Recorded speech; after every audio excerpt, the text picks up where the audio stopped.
चलिए अभी हम मनी मार्केट इंस्ट्रूमेंट्स के सभी कंसेप्ट समझते हैं और साथ ही साथ जो रेलेवेंट क्वेश्चन है वो भी करते हैं। तो सबसे पहले ये समझिए मनी मार्केट इंस्ट्रूमेंट का मतलब क्या है।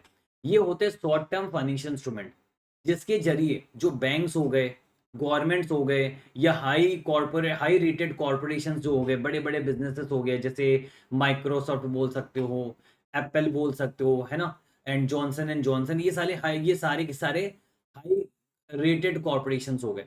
तो ये सभी लोग फंड रेज करते हैं और यहाँ पर रिस्क ना के बराबर होता है। क्यों लो रिस्क रहता है? क्योंकि जो पैसे रेज कर रहे हैं, जो फंड्स उधार ले रहे हैं, वो कौन है? बैंक्स है। बैंक्स इतने रिस्क नहीं रहता, बैंक्स आपके पैसे लौटा देंगे, उनके पास ऑलरेडी नेटवर्थ अच्छा रहता है।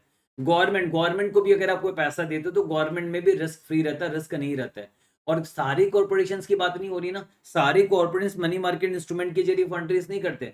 वो कॉर्पोरेट जो हाईली रेटेड है, जिनको ट्रिपल ए रेटिंग मिली हुई है या डबल ए प्लस रेटिंग मिली हुई है ना, जैसे कि आपका माइक्रोसॉफ्ट की कंपनी हो गई, जॉनसन एंड जॉनसन हो गए, इनका ये ट्रिपल ए रेटेड कंपनीज हो गई, है ना, जिनके पास ऑलरेडी अच्छा खासा एसेट का बैकिंग रहता है और फंड्स जो ये उठाते भी है उसमें कोई रिस्क नहीं रहता है। ये जब चाहे पैसे वापस लौटा सकते हैं, बहुत स्टेबल कंपनीज होती है ये। तो ये लोग पैसा जो है फंड रेज करते हैं और जनरली ये मैंने कहा ना, मैच्योरिटी इसका ध्यान रखना 1 ईयर से कम रहता है, शॉर्ट टर्म रहता है। और इवन कुछ कुछ में तो 1 दिन की मैच्योरिटी भी रहती है। आगे हम types of money market instrument भी पढ़ने वाले हैं। तो आप देखिए money market instrument short term financial instrument है जो कि ऑब्वियस सी बात है लिक्विडिटी प्रोवाइड करता है आपको बहुत जल्द, जब चाहे आपको पैसा मिल भी जाएगा, क्योंकि इसका सेकेंडरी मार्केट भी होता है। जैसे बैंक्स ने आपसे कोई इंस्ट्रूमेंट इशू करके आपने पैसे उठा लिए या हाई कॉर्पोरेट एंटिटीज ने पैसे उठा लिए, तो इसको सेकेंडरी मार्केट में किसी और को बेच भी सकते हो और वो हाईली लिक्विड रहता है, आराम से बिक जाते हैं। और ये फंडिंग इसको देता है, बड़े बड़े बिजनेसेस हो गए, बैंक्स हो गए, गवर्नमेंट्स हो गए, इनको फंडिंग देते हैं। की कैरेक्टरिस्टिक्स इसके क्या हो गए? मैंने कहा ना, शॉर्ट टर्म ड्यूरेशन रहता है, टिपिकली मैच्योर हो जाता है 1 साल के अंदर, है ना, 1 दिन 2 दिन 3 महीना 6 महीना, ये हाईएस्ट 1 साल के अंदर ये मैच्योर हो जाते हैं। और market driven interest rate, obvious सी बात है, इंटरेस्ट रेट फ्लक्चुएट करता है। जो इंटरेस्ट रेट आप कमाओगे, जो रिटर्न कमाओगे, वो डिमांड सप्लाई में बेस्ड रहता है, वो फ्लक्चुएट करता है। अगर मान लीजिए डिमांड सप्लाई, सारी चीजें तो डिमांड सप्लाई में बेस्ड है ऐसे भी। और इसके अलावा हाईली लिक्विड रहता है, मतलब ये सेकेंडरी मार्केट में आप इजीली इसको कैश में कन्वर्ट कर सकते हो। और रिस्क भी लो रहता है। क्यों? क्योंकि गवर्नमेंट जो पैसे उठा रही है, फंडिंग करा रही है, गवर्नमेंट रिस्क नहीं रहता वहां पे। गवर्नमेंट के पास अगर आपका पैसा पड़ा है तो सेफ है। बैंक्स के पास भी जनरली सेफ माना जाता है। और सभी कॉर्पोरेशन नहीं आते ना, हाई रेटेड कॉर्पोरेशन आते हैं। तो यहाँ पर आप एग्जाम्पल भी लिख सकते हो, इसको अंडरलाइन करके आप चाहो तो अपने कंसेप्ट बुक में एग्जाम्पल भी लिख दो, जैसे Microsoft, Johnson and Johnson, Apple, आप एग्जाम्पल लिख के छोड़ सकते हो। तो ये हमने समझा। अब हम बात करेंगे types of money market instrument, जिसमें call money, notice money, treasury bills, commercial bills, है ना, certificate of deposit, commercial paper, repo and reverse repo, ये सब हम पढ़ेंगे एक एक करके। बहुत सिंपल है, बहुत इजी भी है, हम एक एक करके बात करेंगे।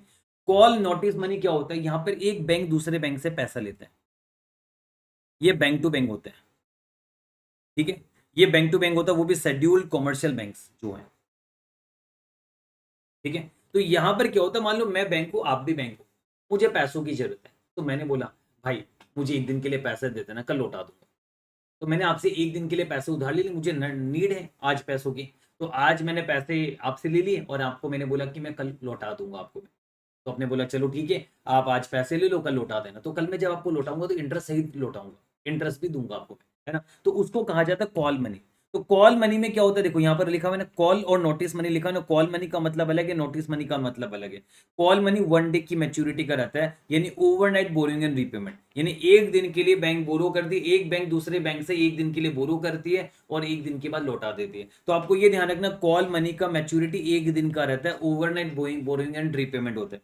और वही नोटिस मनी जो रहता है, यहाँ पर भी बैंक आपस में लेन देन करती है। बैंक बोलती है आज पैसे दे दो, मैं आपको 2 दिन के बाद लौटा दूंगा, या 4 दिन के बाद लौटा दूंगा, या 5 दिन के बाद लौटा दूंगा, या 14 डेज के बाद लौटा दूंगा। हाईएस्ट 14 डेज होता है। तो नोटिस मनी में फंड्स बोरो होता है 2 से लेके 14 दिनों के लिए, है ना। तो इसकी मैच्योरिटी पीरियड रहती है 2 से लेके 14 दिनों के लिए। तो ध्यान में रहेगा, यस, कॉल मनी का मैच्योरिटी रहता है 1 दिन और नोटिस मनी का मैच्योरिटी रहता है 2 से लेके 14 दिनों तक, 2 से लेके 14 डेज तक। तो यहाँ पर वही मैंने कहा, मनी मार्केट का सेगमेंट ही है, मनी मार्केट इंस्ट्रूमेंट का सेगमेंट ही, जहां पर बैंक आपस में लैंड या बोरो करते हैं on call, that is overnight, या फिर मैक्सिमम 14 दिनों के लिए, जो कि शॉर्ट नोटिस में। और ये क्यों करते हैं? अपने मतलब कभी कभी सरप्लस आता है, जिस बैंक का सरप्लस है तो वो उधार दे देती है दूसरे बैंक को, जिस बैंक का डेफिसिट है वो दूसरे बैंक से बोरो कर लेती है ना। तो वो डिपेंड करता है, अगर मान लीजिए किसी बैंक का डेफिसिट हो रहा है तो वो दूसरे बैंक को बोलते भाई एक दिन के लिए दे दे कॉल मनी, या भाई एक दिन से ज्यादा 2 दिन से लेके 14 दिनों के बीच कितने दिनों के लिए भी उधार ले सकते हैं, जिसे हम नोटिस मनी कहते हैं। तो कॉल मनी, नोटिस मनी आपको पूरा समझ में आ गया, और ये पढ़ने से भी पूरा समझ में आ जाएगा। अब नेक्स्ट हम बात करेंगे ट्रेजरी बिल्स। ट्रेजरी बिल्स वही होगी गवर्नमेंट सिक्योरिटीज हो गए, जो हम रिस्क फ्री रीड भी बोलते हैं। ट्रेजरी बिल्स कौन इशू करते हैं पता है? ये गवर्नमेंट ऑफ इंडिया इशू करती है। और गवर्नमेंट ऑफ इंडिया जो भी इशू करती है, हम मानते हैं कि वो पैसा सेफ है, इसे पूरा का पूरा सेफ एसेट माना जाता है। और ये जीरो कूपन सिक्योरिटीज रहते हैं, इसमें कोई कूपन नहीं मिलते। यानी गवर्नमेंट आपको क्या बोलती है पता है? मान लीजिए गवर्नमेंट ने आपको 1000 रुपीज का फेस वैल्यू का एक ट्रेजरी बिल दे दिया। अब गवर्नमेंट आपको बोलेगी आज आप हमें 950 रुपीज दे दो, हम आपको 2 महीने के बाद 1000 रुपीज दे देंगे। तो मतलब मान लो मैं गवर्नमेंट हूं, ठीक है, तो मैंने ट्रेजरी बिल आपको इशू किया, मैंने ट्रेजरी बिल आपको इशू किया जिसकी फेस वैल्यू कितनी है? 1000 है, ठीक है। मैंने ट्रेजरी बिल इशू किया और ये मैच्योरिटी कितने दिनों में होगा? 3 मंथ्स में मैच्योर होगा। ये 3 मंथ्स की इसकी मैच्योरिटी, 3 मंथ्स की मैच्योरिटी है। मैंने आज इशू प्राइस रखा है, आईपी इशू प्राइस मैंने आज रखा है इसका 950। तो मैंने बोला 950 रुपीज में आज आप ले लो, और आपको 3 महीने के बाद हम 1000 रुपीज दे देंगे जो उसका फेस वैल्यू है, कोई कूपन वगैरह नहीं मिलेगा। तो आपकी कमाई तो हो रही है। तो आपकी कमाई कितनी हो रही है, आप कैसे निकालोगे? आपकी कमाई कितनी हो रही है, तो रिटर्न कितना हो रहा है, रिटर्न टू इन्वेस्टर कितना हो रहा है? तो ये बोलेगा 1000 मिलेगा, 950 लगाया, 50 रुपीज कमाई हो रही है। कितना लगा के? 950 लगा के 50 रुपीज कमाई हो रही है, इंटू 100। इससे परसेंटेज आएगा, हमें पर एनम में बताना पड़ता है। तो ये तो 3 मंथ्स में कमाई हो रही है, तो 12 मंथ्स का कितना आएगा, हमें परसेंटेज निकालना है ना। तो यहाँ पर वो ये फ्यूचर प्राइस है माइनस इशू प्राइस है, divide by issue price into 100 into 12 months divide by N, यानी 3 मंथ्स का मैच्योरिटी। इस प्रकार से हम निकालेंगे। मतलब सिंपल सी बात है, देखो 50 रुपीज हम कमा रहे 950 लगा के, है ना, इंटू 100, यानी 5.263% हम कमा रहे। ये कितने दिनों में कमा रहे? 3 महीने में कमा रहे। तो एक साल में कितना कमाए? इंटू 4 कर दो, तो 21.05% कमाया। तो वही देखिए आप, ये देखो यहाँ पर ये क्या है, ये फ्यूचर प्राइस बोल दो या फिर फेस वैल्यू बोल दो। फेस वैल्यू ये जैसे मैंने कहा ना, ये एफ, ये फेस वैल्यू बोल दो, फ्यूचर प्राइस बोल दो। Face value minus purchase price, आज का इशू प्राइस जो है purchase price, divide by purchase price into 100 into 365 by M लिखा मैंने यहाँ पर, maturity period, actual days to maturity M लिखा। ये एन बोलो या एम बोलो, वो तो अलग अलग आप कर सकते हो। और जनरली ट्रेजरी बिल्स जो रहता है उसकी मैच्योरिटी कितने दिनों की रहती है? जनरली 91 डेज या 182 डेज या 364 डेज का मैच्योरिटी का रहता है। तो वही ये डिस्काउंट में इशू किया जाता है और रिडीम होता है फेस वैल्यू में। और ये रिस्क फ्री इन्वेस्टमेंट है जिसमें एश्योर्ड रिटर्न्स आपको मिलता है, कंफर्म्ड रिटर्न्स मिलता है। तो ये ध्यान रखना, डिस्काउंट में इशू होने का मतलब देखो इसकी फेस वैल्यू 1000 है, इसकी फेस वैल्यू 1000 है, लेकिन ये 950 में इशू हो रहा है, मतलब डिस्काउंट में तो इशू हो रहा है, 50 रुपीज डिस्काउंट में इशू हो रहा है, क्योंकि इसमें कोई कूपन नहीं मिलता। इसलिए ये हमेशा डिस्काउंट में इशू होने का मतलब क्या? फेस वैल्यू जितना है उस सिक्योरिटी का, उससे कम प्राइस में इशू होने का मतलब ही डिस्काउंट है। और ऑब्वियसली बात है, कोई जीरो कूपन बॉन्ड है या फिर कोई भी ऐसा इंस्ट्रूमेंट है जिसमें कूपन नहीं है, तो ऑब्वियसली बात है वो डिस्काउंट में इशू होगा, क्योंकि इन्वेस्टर पैसा लगाएगा तो रिटर्न भी तो कमाएगा। तो फेस वैल्यू से कम दाम में होगा तो मतलब वो डिस्काउंट में इशू होगा। तो आराम से थ्योरी भी आपको समझ में आ रहा है। Treasury bill short term debt instrument है जो कि गवर्नमेंट ऑफ इंडिया इशू करती है। ये जीरो कूपन सिक्योरिटी होता है, ये डिस्काउंट में इशू होता है और रिडीम होता है फेस वैल्यू में। ये रिस्क फ्री इन्वेस्टमेंट है with assured returns. Maturity period भी मैंने आपको बता दिया, 91 डेज, 182 डेज या 364 डेज होता है। और इसका रिटर्न कैसे निकालते हैं? रिटर्न यानी इल्ड। तो ये इल्ड का फॉर्मूला है, पर फॉर्मूले की जरूरत नहीं है, बिना फॉर्मूले के भी आप जानते हो, है ना। तो सिंपल सी बात है यहाँ पर, जैसे मैं फिर रिपीट करूँ, 50 रुपीज मैंने कमाया, तो 50 रुपीज कैसे आएगा? Face value minus issue price divide by issue price कर देंगे इंटू 100, इससे रिटर्न आएगा। मान लो 3 महीने के लिए आपको 3 महीने का रिटर्न, तो 3 महीने का रिटर्न आएगा, लेकिन हम तो पर एनम में बताते हैं, तो 12 मंथ्स बाई 3 मंथ्स हमें करना पड़ेगा। इसलिए 12 बाई एन बोल दो या 12/m बोल दो, या फिर 12 की जगह आप 365 भी बोल सकते हो। मंथ्स वाइज 12 मंथ्स होते हैं, डेज वाइज करेंगे तो 365 करेंगे। तो एक काम कर लेना, एग्जाम में आप डेज वाइज ही कर रहे हैं ना, तो जितने भी आपके ध्यान रख लेना, मनी मार्केट सिक्योरिटीज जितने भी आपके मनी मार्केट इंस्ट्रूमेंट, उसको डेज वाइज कर लेना। तो 365 डेज बाई ये 3 महीने का 91 डेज, 92 डेज जो भी रहेगा वो आप ले लेना, है ना। तो मेरा काम था समझाने का, मैंने आपको पूरा समझा दिया। आगे कोई क्वेश्चन भी रहेंगे तो वो भी हम डिस्कस कर लेंगे। आपके हमारे क्वेश्चन बैंक में जो भी आईसी के क्वेश्चन रहेंगे वो हम डिस्कस कर लेंगे। बट मेरे ख्याल से आपको ये समझ में आ गया एकदम अच्छे से। अब आगे हम बात करते कॉमर्शियल बिल्स के बारे में। तो ये हमने पूरा समझ लिया अच्छे से। अब कॉमर्शियल बिल्स हम डिस्कस करते हैं। कॉमर्शियल बिल क्या होता है, जैसे मान लीजिए फॉर एग्जांपल मैं सेलर हूँ, आप मेरे दुकान पे आए या फिर आप मेरे शॉप पे आए, मतलब मैंने आपको कुछ बेचा है, मैंने आपको गुड्स एंड सर्विसेज बेचा है मान लो, और आप मुझे आज पैसे नहीं दे रहे हो, आप मुझे 3 मंथ्स के बाद पैसे दोगे। तो मैं क्या करूंगा, ऑब्वियस सी बात है, बिल ऑफ एक्सचेंज में ड्रॉ करूंगा और मैं बोलूंगा भाई इसको एक्सेप्ट कर। तो आप मुझे अगर आज ही पैसे दे दो, मैंने आज आपको गुड्स बेचा और आप मुझे आज ही अगर पैसे दे दे तो तब तो कोई प्रॉब्लम वाली बात ही नहीं, बात वहीं खत्म हो जाती है। लेकिन अगर मैंने आपको गुड्स बेचा और आप मुझे आज पैसे नहीं दे रहे, आप मुझे 3 महीने के बाद पैसे दोगे, तो ये भी कॉमर्शियल पेपर नहीं हुआ कि 3 महीने के बाद पैसे दोगे। कॉमर्शियल पेपर कब कहलाएगा वो, sorry commercial bill, commercial paper नहीं, कमर्शियल बिल कब कहलाएगा, जब मैंने एक बिल ऑफ एक्सचेंज ड्रॉ कर दिया और मैंने आपका उसमें सिग्नेचर ले लिया, आपका एक्सेप्टेंस ले लिया कि हाँ आप 3 महीने के बाद मुझे पैसे दोगे। अब वो जो बिल मेरे पास आ गया उसमें आपका एक्सेप्टेंस है, वो बिल ऑफ एक्सचेंज मैंने ड्रॉ किया, मैं सेलर हूं, मैंने बिल ऑफ एक्सचेंज ड्रॉ किया है और आपसे सिग्नेचर करवा लिया, आपसे एक्सेप्टेंस करवा लिया। अब वो बिल ऑफ एक्सचेंज एक प्रूफ है कि मुझे आपसे पैसे मिलेंगे 3 महीने के बाद। तो मान लो वो बिल ऑफ एक्सचेंज जो ड्रॉ हुआ है वो 1000 रुपीज का, अपने 1000 रुपीज का गुड्स लिया है जो मुझे 3 महीने के बाद दोगे। तो ये 1000 रुपीज का बिल ऑफ एक्सचेंज मेरे पास पड़ा हुआ है। अब मैं क्या कर सकता हूँ, ये बिल ऑफ एक्सचेंज को अपने पास रखूंगा, 3 महीने तक इंतजार करूंगा, 3 महीने के बाद आप क्या करोगे, आप मुझे 3 महीने के बाद पैसे दे दोगे वो बिल दिखाने पर, है ना, क्योंकि आपने एक्सेप्टेंस किया। नहीं दोगे तो मैं केस कर दूंगा आप पे। और या फिर मैं क्या कर सकता हूँ, उस बिल ऑफ एक्सचेंज को आज ही अगर मुझे पैसों की जरूरत है, आज ही अगर मुझे पैसों की जरूरत है, मैं उस बिल ऑफ एक्सचेंज को बैंक के पास जाके डिस्काउंटिंग करा सकता हूँ। तो बैंक वहां पर जनरली क्या करता है, 1000 रुपीज का मान लो उसने मुझे 960 रुपीज दे दिया, आज ही दे दिया उसने, क्योंकि पूरा 1000 तो वो देगा नहीं, क्योंकि वो भी तो कुछ रिटर्न कमाएगा। तो अपना परसेंटेज के अनुसार, जो भी उसका रिटर्न का परसेंटेज है, उस परसेंटेज के अनुसार वो क्या करेगा, डिस्काउंट में मुझे डिस्काउंटिंग करके मुझे पैसे दे देगा। तो उसने 40 रुपीज डिस्काउंट करके उसने मुझे 960 रुपीज दे दिया, और मेरे लिए भी अच्छा है, मुझे 3 महीना अब इंतजार नहीं करना पड़ेगा, मुझे आज के आज ही हाथों हाथ मुझे 960 रुपीज मिल गया, है ना। तो हम क्या करें, उस बिल को डिस्काउंटिंग करवा लेते बैंक से। तो अब देखिए, अब अगर आप पढ़ोगे इसको, जो मैंने समझा है, अब आप पढ़ोगे तो आपको समझ में आएगा कमर्शियल बिल।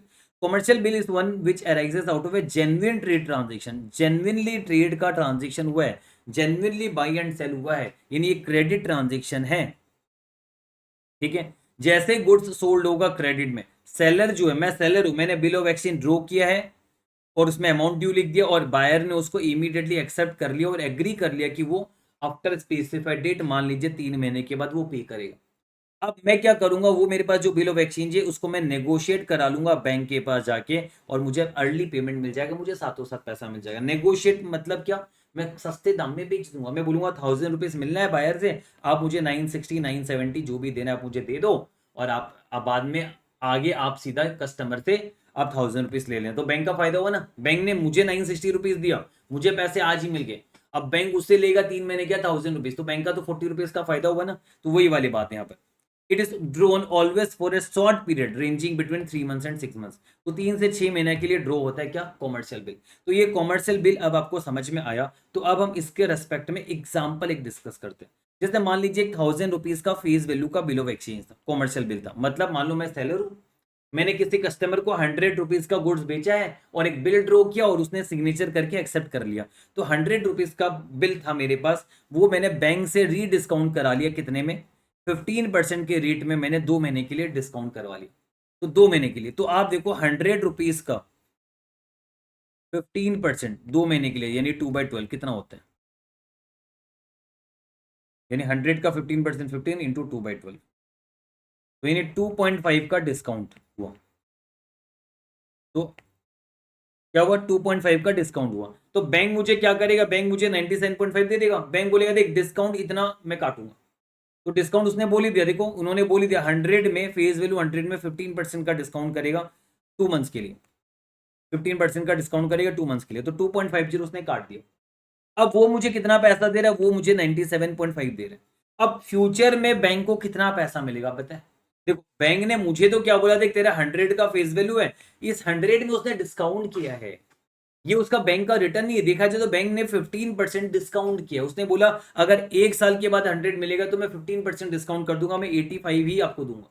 तो उसने क्या किया, 100 रुपीज नहीं दिया, इसमें 15% डिस्काउंट किया 2 महीने का, यानी उसने 2.5 डिस्काउंट करके दिया मुझे, 97.50 ही दिया। अब उसका कमाई क्या है, अब उसका रिटर्न क्या है, यील्ड क्या है बैंक का, बता सकते हो। तो बैंक का कमाई हुआ 2.50 का, क्योंकि अब उसे 97.5 तो उसने मुझे पैसे दिए, उसको पैसे कितने मिलेंगे, उसको 100 रुपीज मिलेंगे। तो उसने 2.5 कमाया कितना लगा के, 97.5 लगा के, क्योंकि बैंक ने मुझे, मैं सेलर हूं, बैंक ने मुझे पैसे 100 थोड़े ना दिए, बैंक ने तो मुझे 97.5 रुपीज दिया है ना। और बैंक को बाद में मिलेगा 100 3 महीने के बाद, तो बैंक की तो 2.5 की कमाई हुई है ना। 2 महीने के बाद, बैंक की तो बाद में 2 महीने के लिए तो दिया था, यस 2 महीना था, 2 महीना था। तो बैंक ने 2.50 कमाया, 97.5 लगा कि इंटू 100 कितने महीने के लिए, 2 महीने के लिए, 2 महीने में कमाया। तो इंटू 12/2 कर दो, ये 2 महीने के लिए कमाया, तो 1 साल का कितना हुआ, तो आप देख लो यहाँ पर 22.5 इंटू 100 250 डिवाइड बाई 97.5 इंटू 12/2 15.38%। देखा, तो यही करामात है।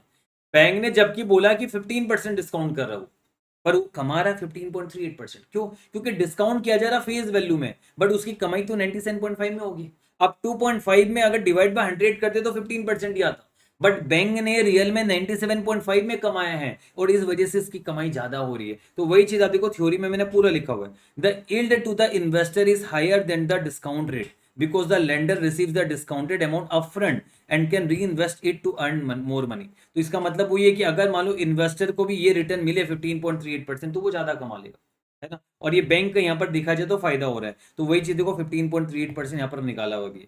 तो वही आपका effective discount rate, effective yield अगर हम बोले तो यील्ड क्या है, वही जो डिफरेंस जो कमाया डिवाइड बाय आपका सेल वैल्यू 97.5 होगा, ये देखो इंटू 100 इंटू 12 2/12, इससे करके 15.35% आ गया। मतलब आपका जो फॉर्मूला वो देखा जाए तो कहीं ना कहीं यही है, हर जगह यही अप्लाई होगा आपका, जो आपने समझा था, future price minus purchase price divide by purchase price into 100 into 365/m। तो यही आपका हर जगह है। तो ये मैंने पूरा समझा दिया आपको। इन अब देखो 3 मैंने टाइप के मनी मार्केट इंस्ट्रूमेंट आपको समझा। एक कॉल मनी, नोटिस मनी, जहां पर बैंक टू बैंक होता है, यहाँ पर आप लिख दो बैंक टू बैंक, लिख देना यहाँ पर पॉइंट नंबर 1 में लिख दो बैंक टू बैंक। एक बैंक दूसरे बैंक से उधार लेता है 1 दिन के लिए, तो वो कॉल मनी कहलाता है। 2 से 14 दिनों के लिए उधार लेता है तो वो कहलाता है नोटिस मनी, है ना। ट्रेजरी बिल्स ये गवर्नमेंट इशू करते हैं डिस्काउंट में, है ना। यहाँ पर कोई कूपन नहीं होता, गवर्नमेंट डिस्काउंट में इशू करता है, जनरली 91 डेज, 182 डेज या 364 डेज के लिए। कॉमर्शियल बिल में क्या होता है, सेल होता है, तो सेलर एक बिल ड्रॉ करता है बायर के लिए, जिसको उसने क्रेडिट में गुड्स बेचा है, और वो एक्सेप्ट करता है बायर। फिर बाद में सेलर उसको चाहे तो बैंक में रीनेगोशिएट करा के, डिस्काउंट करा के पैसा तुरंत भी ले सकता है, उसे बैंक की भी कमाई होती है। अब आगे हम बात करेंगे सर्टिफिकेट ऑफ डिपॉजिट के बारे में बात करेंगे। थोड़ा रुकिए, पहले मैं बात करूंगा कमर्शियल पेपर के बारे में। क्यों, क्योंकि मैं आपको समझाना चाहता हूँ डिफरेंस। मैं आपको कमर्शियल बिल और कमर्शियल पेपर, अभी अभी जैसे मैंने कमर्शियल बिल समझाया था, अभी मैं आपको समझाऊंगा कमर्शियल पेपर। तो दोनों में फर्क क्या है ये मैं आपको बताऊंगा। देखो कमर्शियल पेपर अब पहले हम डिस्कस करते हैं। देखिए कमर्शियल पेपर जो है, ये पता है कौन इशू करता है, ये बड़े बड़े जो लार्ज कॉर्पोरेट्स होते हैं ना, जो ट्रिपल ए रेटेड कंपनीज होती है, बड़ी बड़ी कंपनीज होती है, जैसे कि रिलायंस, टाटा, इन्फोसिस, इन लोग इशू करते हैं। High rated corporate entities issue करते हैं, high rated corporate entities issue करते हैं इसे। इसका एग्जाम्पल आप लिख दो, एग्जाम्पल रिलायंस लिख दो आप, टाटा, इन्फोसिस, ये लोग इशू करते हैं। मतलब जब बड़े बड़े हाई रेटेड कॉर्पोरेट एंटिटीज को पैसे की जरूरत होती है, तो कई बार बैंक से पैसे नहीं लेते।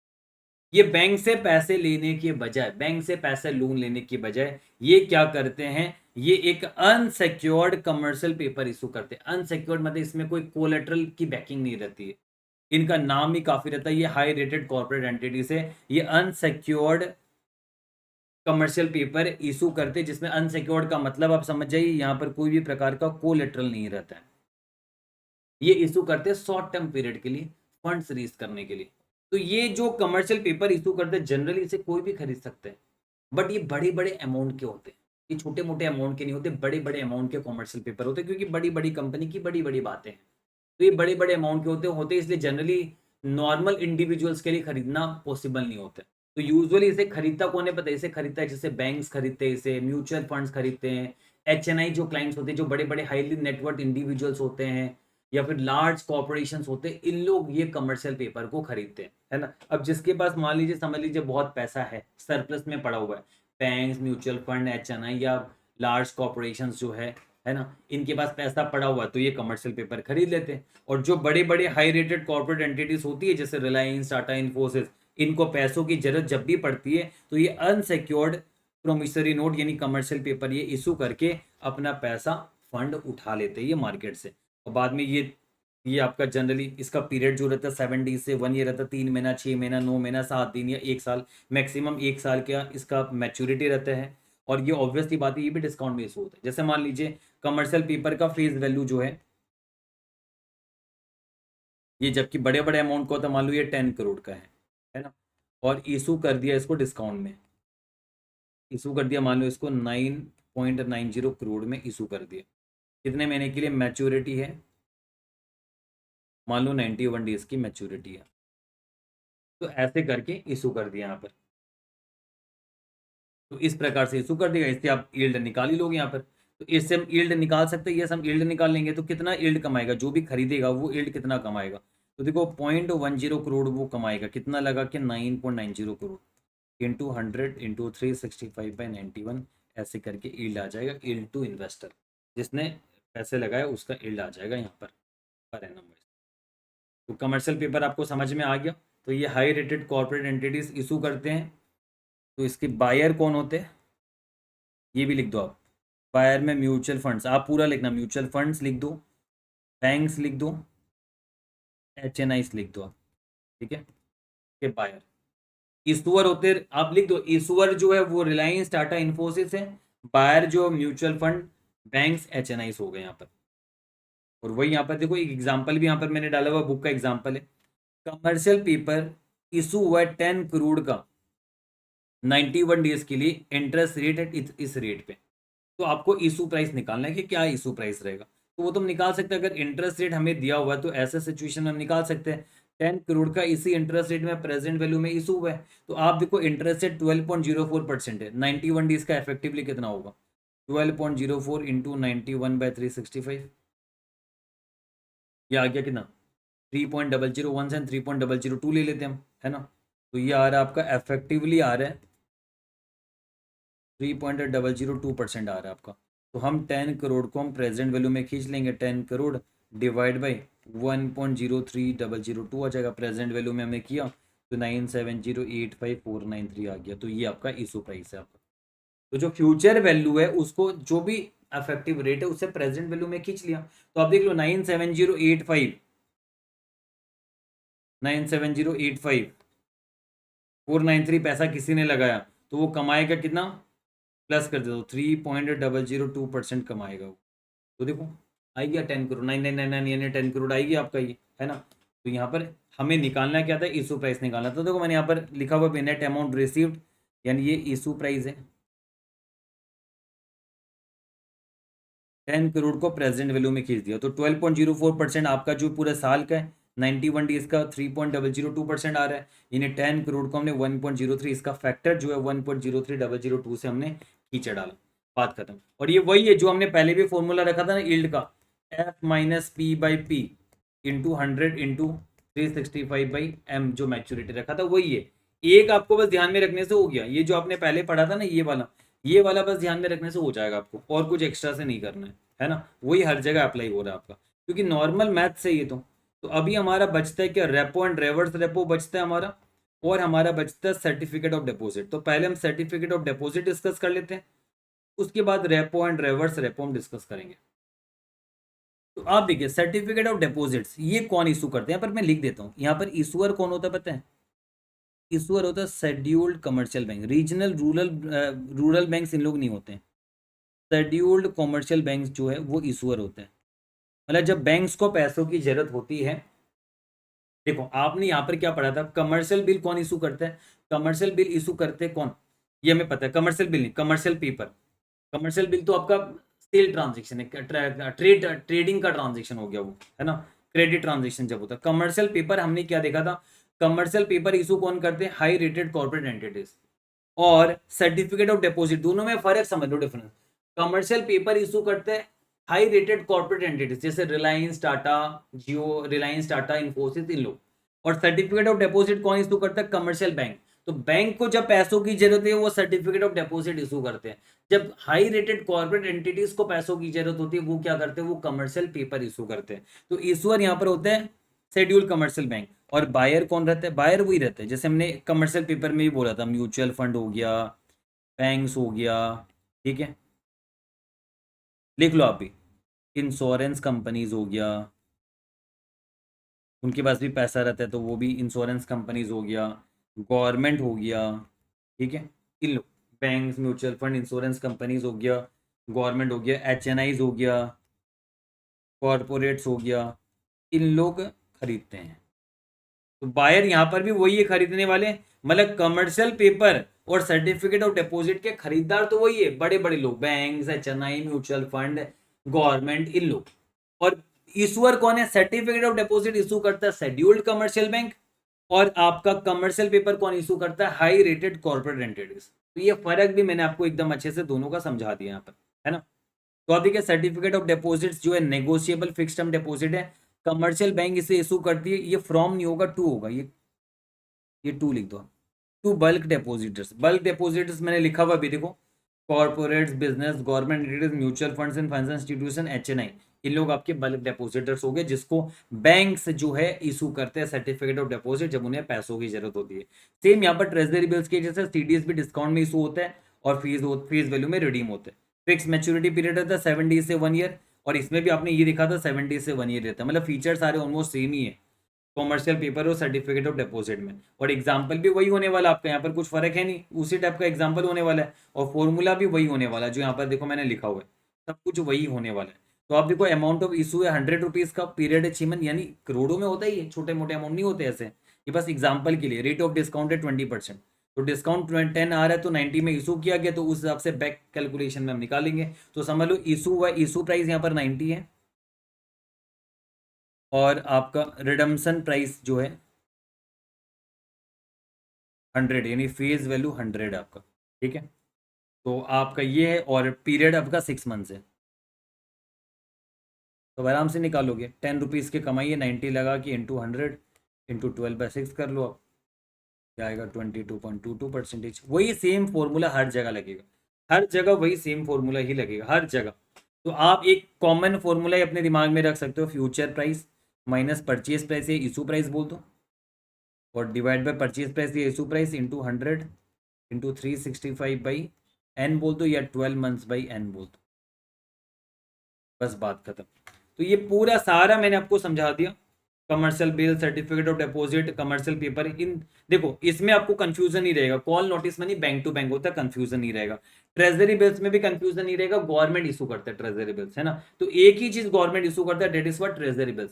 और बैंक टू बैंक आपस में कॉल नोटिस में नहीं रहता। अब बच्चा कमर्शियल बिल, तो बिल सब आते समझ जाना, ये बिल मतलब यहाँ पर जेन्युइन ट्रेड ट्रांजेक्शन हुआ है, जहाँ पर गुड्स सर्विस बेचा खरीदा गया, उस वक्त जो बिल ऑफ एक्सचेंज क्रिएट होता है वो डिस्काउंटिंग कराया जाता है बैंक से। कमर्शियल बिल भी समझ गए।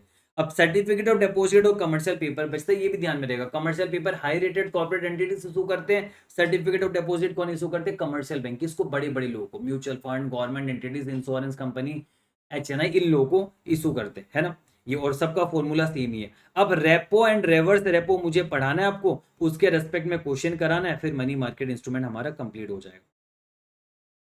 आज ये रेपो एंड रेपो मतलब रीपर्चेस ऑप्शन, और रिवर्स रेपो मतलब रिवर्स रीपर्चेस एग्रीमेंट। चलिए ये हम पढ़ते हैं। देखिए, repo and reverse repo, repo and reverse repo भी हम समझते दोनों। तो देखिए, रेपो में क्या होता है बेसिकली, मान लो बैंक को फंड्स की नीड है, तो बैंक ने क्या किया? बोरो कर लिया,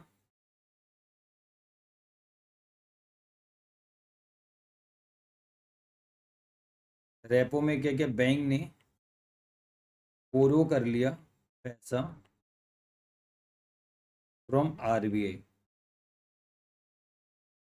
और रिवर्स रेपो में क्या होता है? रिवर्स रेपो में उसका उल्टा होता है, यहाँ पर RBI को पैसे की जरूरत है, या फिर आप समझ लो बैंक के पास, RBI को तो ऐसे पैसों की जरूरत नहीं रहती है। RBI के पास है ना, मान लो बैंक के पास सरप्लस फंड है, तो आप चाहो तो RBI के पास जमा कर सकते हो। तो यहाँ पर RBI क्या करती है? बोरो नहीं करती, एक प्रकार से आप ये समझ सकते हो, बैंक क्या करता है? लैंड कर देता है, bank lends money to RBI। अब एक बात सुनो, रेपो के अंदर जब बैंक बोरो करता है ना RBI से, तो उसे कोलेटरल भी जमा करना पड़ता है। बिना कोलेटरल के RBI पैसा नहीं देने वाली। और कोलेटरल में क्या देना पड़ता है पता है? गवर्नमेंट सिक्योरिटीज देना पड़ता है। जैसे मान लीजिए मैं एक बैंक हूँ, ठीक है, मुझे पैसों की जरूरत है, कुछ टाइम के लिए मुझे पैसों की जरूरत है, तो मैं क्या कर सकता हूँ? मैं आरबीआई से पैसे बोरो कर सकता हूँ, प्रोवाइडेड मेरे पास गवर्नमेंट सिक्योरिटीज होना पड़ेगा, है ना, गवर्नमेंट बॉन्ड्स वगैरह होना पड़ेगा तभी मिलेगा। और वो रहता है generally S statutory liquidity ratio वगैरह ऐसा मेंटेन करने के लिए रहता है। और नहीं रहता है तो फिर आप रेपो के जरिए पैसे बोरो नहीं कर सकते। अगर मैं बैंक हूँ, मुझे पैसों की जरूरत है, अगर मेरे पास गवर्नमेंट बॉन्ड्स या गवर्नमेंट सिक्योरिटीज है, तो उसको ऐसे कोलेटरल जमा करके मैं आरबीआई से पैसे उधार पे ले सकता हूँ कुछ टाइम पीरियड के। डन, तो उसको हम कहते हैं रेपो। और रिवर्स रेपो क्या होता है? जहां पर हमारे पास सरप्लस पैसा पड़ा हुआ है, तुम आरबीआई के वहां जमा कर देते कुछ टाइम के लिए, वहां पर हमें इंटरेस्ट की कमाई हो जाती है ना, वो रिवर्स रेपो हो गया। तो बेसिकली रेपो का ही क्वेश्चन बनेगा जहां पर हमें क्या करना होता है? कोलेटरल भी जमा करना होता है उधार लेने के लिए। अब इसको रेपो एंड रिवर्स रेपो इसको रेडी फॉरवर्ड कॉन्ट्रैक्ट भी कहा जाता है। क्यों कहा जाता है?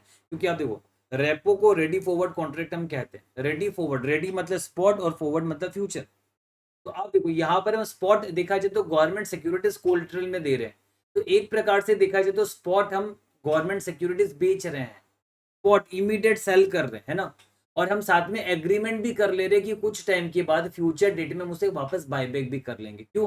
क्योंकि गवर्नमेंट सिक्योरिटीज हम ऐसे कोलेटरल आपको दे रहे हैं। अब फ्यूचर में हम आपके आपके पैसे लौटा के वापस हम अपने गवर्नमेंट सिक्योरिटीज आपसे ले भी लेंगे। तो इसलिए स्पॉट का मतलब यहाँ पर रेडी का मतलब हो गया स्पॉट, यानी स्पॉट हम सेल कर रहे गवर्नमेंट सिक्योरिटीज, और फ्यूचर डेट में हम बायबैक कर लेंगे। इसलिए आप देखो, they are also called ready forward contract because they involve selling securities immediately on a spot basis. क्योंकि इमीडिएटली स्पॉट बेसिस में हम क्या करेंगे? गवर्नमेंट सिक्योरिटीज बेचेंगे और बाद में फॉरवर्ड बेसिस में हम लेटर बाद में खरीद लेंगे जब पैसा चुकाएंगे। तो अब देखो, ये आपको एग्जाम्पल के साथ पूरा और क्लियरली समझ आएगा। ये आप खुद से रीड कर लेना, ये मैंने लिखा हुआ रेपो रिवर्स रेपो का फर्क मैंने लिखा हुआ है, ये आपको पता चल जाएगा। और ध्यान रहे, रेपो रेट, बस ये ध्यान रखना, बाकी जरूरत नहीं एग्जाम के लिए, ये ध्यान रखना, ये लाइन ध्यान रखना, रेपो रेट हमेशा बढ़ा रहेगा। क्योंकि रेपो कब होता है? जब हम आरबीआई से बोरो करते हैं। तो जब आरबीआई से हम बोरो करते हैं तो आरबीआई हमसे ज्यादा इंटरेस्ट रेट चार्ज करती है। वो एक कंपेयर टू जब हम आरबीआई को पैसा देंगे तो वो हमें कम इंटरेस्ट देगी। ये तो हमारे साथ भी होता है, जैसे मैं से लोकल पर्सन, हम बैंक के पास पैसे जमा करते हैं हमें कम इंटरेस्ट मिलता है, लेकिन हम बोरो करते तो हमारा ज्यादा लगता है। ठीक वैसे बैंक का भी काटा जाता है, जैसे बैंक हमारा काटती है ना, बैंक का कौन काटता है? आरबीआई काटता है। तो आरबीआई बैंक को बोलता है कि देखो, आरबीआई के पास अगर हम जमा करेंगे हमें कम, आरबीआई के पास अगर बैंक जमा करेगा उसे कम इंटरेस्ट मिलेगा, लेकिन वो आरबीआई से बोरो करेगा तो ज्यादा इंटरेस्ट रेट लगेगा। इसलिए रेपो रेट जो है वो हमेशा रिवर्स रेपो रेट से ज्यादा होता है। अरे समझिए, हम हमारा बैंक काटती है, बैंक का आरबीआई काटेगी। तो अब देखो यहाँ पर रेपो का एग्जांपल, जैसे मान लो एक कमर्शियल बैंक है, फॉर एग्जांपल एसबीआई, उसे 1000 करोड़ रुपीस की जरूरत है। तो वो क्या करेगा? वो अपना गवर्नमेंट सिक्योरिटीज ऐसे कोलेटरल दे के आरबीआई से रेपो एग्रीमेंट के तहत वो क्या करेगा? पैसा बोरो कर लेगा, मान लो 7 डेज के लिए, और 7 डेज के बाद वो क्या करेगा? पैसा चुका देगा इंटरेस्ट सहित। उसे रेपो का एग्जाम्पल हो गया। रिवर्स रेपो में क्या हो रहा है? मान लो कमर्शियल बैंक एचडीएफसी के पास सरप्लस पैसा पड़ा हुआ है, तो वो क्या करेगा? वो आरबीआई के पास जमा कर देगा रिवर्स रेपो में, जहां पर उसे इंटरेस्ट तो मिलेगा पर रेपो रेट से कम मिलेगा। तो ये आपका एग्जाम्पल, आप खुद रीड करोगे तो भी आप समझ जाओगे। मतलब समझ में आया? बैंक को पैसों की जरूरत है, वो गवर्नमेंट सिक्योरिटीज जमा करके कोलेटरल के तहत वो उसे बेच के वो रुपया ले सकता है और बाद में रुपया लौटाएगा, वापस खरीद लेगा। और रिवर्स रेपो में आरबीआई आरबीआई को जमा करना। अब देखो यहाँ पर एग्जाम्पल एक है, ये आपका बुक में क्वेश्चन भी, और ये बहुत इंपॉर्टेंट है, ये आप अच्छे से जरूर से प्रैक्टिस कीजिएगा, बहुत इंपॉर्टेंट है। देखो, बैंक ए ने रेपो में एंटर किया 14 days with bank be in 10% government of India bond. तो देखो यहाँ पर जनरली क्या होगा? रेपो में तो आरबीआई लिखना था, बैंक बी की जगह आरबीआई लिखना था, पर कभी कभी बैंक टू बैंक भी रेपो होता है उसी प्रकार से, जैसे मार्केट है, इसे मार्केट रेपो बोलते हैं। बट अदरवाइज ये बैंक ए मान लो, इसने आरबीआई के साथ मान लो लिया, एक प्रकार से ऐसे समझ लो, लेकिन बैंक टू बैंक भी होता है, मार्केट रेपो बोलते हैं उसको, वो अलग होता है थोड़ा सा, बट वो होता है। तो आप देखो, बैंक ने क्या किया? 14 डेज के लिए बैंक बी से पैसे उधार लेना चाहा रेपो रेट में, और बदले में ऑब्वियसली बात है उसे गवर्नमेंट सिक्योरिटीज देना पड़ेगा, तो 10% गवर्नमेंट ऑफ इंडिया बॉन्ड्स ये देगा 2028 at the rate 5.65% for 8 crore. तो ये 10% गवर्नमेंट ऑफ इंडिया बॉन्ड देगा उसे, और ये पैसे कितने क्या रेट पे उधार लेगा? 5.65% में उधार लेगा, और गवर्नमेंट ऑफ इंडिया बॉन्ड जो देगा ये 8 करोड़ का देगा। तो मेरी बात ध्यान से सुनो, यहां पर आप लिखो ज़्यादा अच्छा रहेगा। रेपो रेट जो है ना ये है 5.65%। रेपो रेट है 5.65%। गवर्नमेंट सिक्योरिटी से 10% GOI बॉन्ड है। 10% गवर्नमेंट ऑफ इंडिया बॉन्ड है आपका। कितने का ये 8 करोड़ का फेस वैल्यू का है। 8 करोड़ का फेस वैल्यू का है। 8 करोड़ का गवर्नमेंट ऑफ इंडिया बॉन्ड है। ठीक है। अब इन्होंने हमें पूछा एज्यूमिंग डेट क्लीन प्राइस में एक्रूड इंटरेस्ट नहीं होता, ये हमें पता है। क्लीन प्राइस 99.42 है। हम आपको मैंने सिक्योरिटी वैल्यूएशन में पढ़ाया भी था, क्लीन प्राइस में एक्रूड इंटरेस्ट नहीं होता। डर्टी प्राइस होता है मेन प्राइस, जिसमें clean price plus accrued interest मिला के डर्टी प्राइस होता है। तो क्लीन प्राइस इन्होंने आपको दिया 99.42। इनिशियल मार्जिन इसके बारे में मैं बताऊंगा, और एक्रूड इंटरेस्ट 262 डेज का है। तो आपका एक्रूड इंटरेस्ट कितना होगा, देखो एक्रूड, ये जो गवर्नमेंट ऑफ बॉन्ड है ना, इस पे एक्रूड इंटरेस्ट 262 डेज का है। तो आपका गवर्नमेंट बॉन्ड जो है, इसका क्लीन प्राइस 99.42 हम समझेंगे 100 रुपीज का फेस वैल्यू। एक सिंगल बॉन्ड 100 रुपीज का फेस वैल्यू है, और उस पे 10% का इंटरेस्ट मिलता है गवर्नमेंट से। कितने पीरियड का एक्रूड है, 262 डेज का एक्रूड है आउट ऑफ 365 डेज, लेकिन हम 360 लिखेंगे क्योंकि इन्होंने बोला है 360 डेज लो। तो एक्रूड इंटरेस्ट क्या आएगा, 100 का 10%, 10 इंटू 262/360, 7.28 आएगा। समझ आया ये मैंने कैसे निकाला एक्रूड इंटरेस्ट? कुछ नहीं, एक्रूड इंटरेस्ट मतलब कितने दिन तक ये बॉन्ड्स, लास्ट बॉन्ड ने कब इंटरेस्ट दिया था। तो लास्ट जब बॉन्ड ने इंटरेस्ट दिया था ड्यू डेट पे, है ना, उस दिन के बाद से अभी तक 262 डेज हो चुका है। तो अगर एक सिंगल बॉन्ड 100 का फेस वैल्यू है ना, तो टोटल नंबर ऑफ बॉन्ड कितने हो गए देखा जाए तो 8 लाख बॉन्ड है ₹100 ईच। आप बोल सकते हो 8 लाख बॉन्ड से ऑफ ₹100 ईच, यानी हो गया 8 करोड़। ठीक है। तो यहाँ पर 100 रुपीज का फेस वैल्यू ये पता चल रहा है कैसा, 99 का प्राइस चल रहा है तो 100 के आसपास ही होगा, क्योंकि जनरली बॉन्ड का फेस वैल्यू 100 या 1000 होता है या 10,000 होता है। तो ये 100 का होगा, आपका 99.42 है। तो आपका एक्रूड इंटरेस्ट आया 100 का फेस वैल्यू में, 10% का इंटरेस्ट होता है एक साल का। तो 262 डेज का कितना होगा, 7.28 आपका एक्रूड हो चुका है। तो डर्टी प्राइस फिर क्या आएगा, डर्टी प्राइस इन्होंने पूछा, ये होगा क्लीन प्राइस 99.42 है, प्लस एक्रूड इंटरेस्ट हमने निकाला 7.28, यानी आ गया 106.70। तो एक बॉन्ड का प्राइस हो गया 106.70, ये हमें पता चला। अब एक बात बताओ, 8 lakh number of bonds 8 lakh है, तो उसका टोटल प्राइस वैल्यू कितना हो गया। तो वैल्यू ऑफ आपका ऑल बॉन्ड्स, जितने बॉन्ड्स है उसका वैल्यू कितना होगा, हम बोलेंगे 8 करोड़ का बॉन्ड है, ठीक है, जिसकी फेस वैल्यू 100 है, और ये 106.70 उसकी डर्टी प्राइस है। या फिर आप सीधा ऐसे भी लिख सकते हो, 8 लाख बॉन्ड है जिसकी प्राइस है 106.70। मैंने 8 करोड़ डिवाइड बाय 100 किया तो 8 लाख बॉन्ड्स आ गया इंटू 106.70। तो इसका प्राइस ओवरऑल कितना आ गया, यानी 8 लाख बॉन्ड्स है इंटू 106.70, 85360,000। बट तो अब देखो, क्या अब यहाँ पर हमें ये नहीं बताया कि हमने कितना पैसा उधार लिया है आरबीआई से या बैंक बी से, हमने कितना पैसा उधार लिया, नहीं बताया। बट हमें यह पता चल गया कि जो हम, ऑब्वियस ही बात है, जितना हम कोलेट्रल जमा करेंगे उतना ही तो पैसा उधार मिलेगा। तो एक प्रकार से देखा जाए तो आप बोल सकते हो बॉन्ड्स जो हम इशू कर रहे हैं, सॉरी बॉन्ड्स जो हम ऐसे कोलेट्रल दे रहे हैं, वो इतने का वैल्यू का दे रहे हैं, क्योंकि हम 8 करोड़ का फेस वैल्यू का बॉन्ड दे रहे हैं, और एक बॉन्ड की प्राइस है 106.70 आज के डेट में। तो उस हिसाब से देखा जाए तो ये 85360,000 का मार्केट प्राइस ऑफ बॉन्ड है। तो हमें इतना पैसा मिल जाना चाहिए, लेकिन नहीं, इन्होंने बोला है कि इनिशियल मार्जिन 2% काटा जाएगा, क्योंकि ऑब्वियसली बात है अदर पार्टी कुछ मार्जिन काटती है, क्योंकि सारा जितना कोलेट्रल का वैल्यू है उतना ही पैसा दे देंगे, कल को इंटरेस्ट भी तो ड्यू होगा, इसलिए 2% का मार्जिन काटा जाएगा, यानी इसका 98% ही पैसा उधार मिलेगा बैंक ए को, इंटू 0.98, 83652 समझ आया।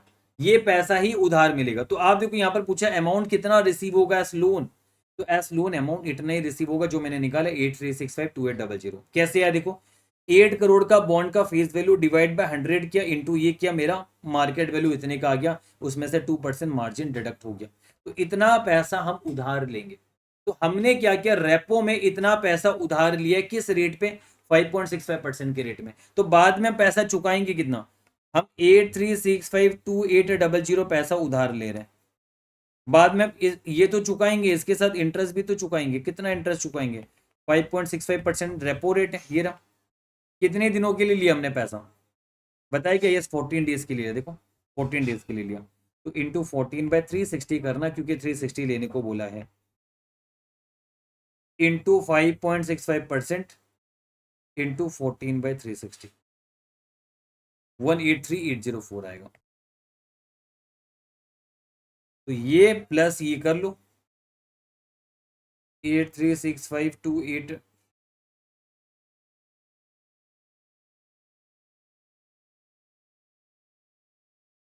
प्लस 183,804, 83836,604 आ गया, है ना? सिंपल सी बात है ना? अब आपको आई थिंक ये पूरा का पूरा क्वेश्चन समझ में आ गया एकदम अच्छे से। सब तो लिखा हुआ है, मैंने लिख लिख के भी करा दिया, बट सब कुछ लिखा हुआ है, यहाँ पर कुछ लिखने की जरूरत नहीं है, सब आपके कंसेप्ट बुक में लिखा हुआ है। तो आप वापस से देख लीजिए, डर्टी प्राइस आपका क्या, clean price plus accrued interest. Clean price दिया हुआ है 99.42, एक्रूड इंटरेस्ट हमने ये निकाल दिया 106.70 है। तो हम अब हमें पता चल जाएगा मार्केट वैल्यू कितना है बॉन्ड का, गवर्नमेंट बॉन्ड्स का। तो 8 करोड़ का फेस वैल्यू 106.70 से मल्टीप्लाई करो, डिवाइड बाय 100 करेंगे, इन 8 लाख बॉन्ड से इंटू दिस, -2% मार्जिन आपको माइनस करना पड़ेगा, क्योंकि तब इतना ही पैसा उधार मिलेगा, और ये पैसा हम इंटरेस्ट सहित चुका देंगे। 5.65% के रेट में 14 डेज का हम चुका देंगे रीपेमेंट एट मैच्योरिटी। तो ये हो चुका हमारा। तो मैंने पूरा आपको अच्छे से रेपो एंड रिवर्स रेपो का मतलब ही समझाया। जो आईसीए का क्वेश्चन है आपका वो भी मैंने आपको करा दिया। इसी के साथ मैंने मनी मार्केट इंस्ट्रूमेंट, मेरे ख्याल से मैंने बहुत अच्छी तरीके से आपको पूरा का पूरा मनी मार्केट इंस्ट्रूमेंट मैंने आपको अच्छे से कवर करा दिया, पूरा अच्छे से।